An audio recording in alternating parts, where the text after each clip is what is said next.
పశ్చిమ గోదావరి జిల్లాలోని ద్వారకా తిరుమల చిన్న తిరుపతిగా ప్రసిద్ధి చెందిన ఈ పుణ్యక్షేత్రం ముఖద్వారంలో కొలువైయున్న అద్భుత నిలయం శ్రీ సంతాన గోపాల జగన్నాథ స్వామి ఆలయం. కలియుగ దైవం వెంకటేశ్వరుని సమక్షంలో ఈ ఆలయం ఉండటం ఒక ప్రత్యేకత.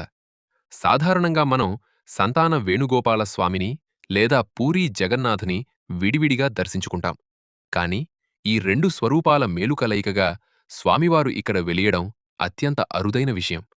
పూర్వం పూరీ సంస్థానం ఆధ్వర్యంలో ఉన్న ఈ ఆలయం ప్రస్తుతం ద్వారకా తిరుమల దేవస్థానం పర్యవేక్షణలో భక్తులకు కనువిందు చేస్తోంది. పురాణగాథల ప్రకారం బ్రహ్మరుద్రులు జగన్మాత సూచనతో ఇక్కడ వ్రతాన్ని ఆచరించారు. వారి తపస్సుకు మెచ్చి ప్రాణాలు ఒక దారువులోకి ప్రవేశించగా అది జగన్నాథ రూపంగా ఆవిర్భవించింది. అందుకే ఇక్కడి స్వామిని దర్శిస్తే భూమిపై సస్యవృద్ధి, కుటుంబంలో సంతానవృద్ధి కలుగుతుందని భక్తుల ప్రగాఢ విశ్వాసం. ప్రతి ఏటా ఆషాఢమాసంలో ఇక్కడ జగన్నాథుని రథయాత్ర అట్టహాసంగా జరుగుతుంది.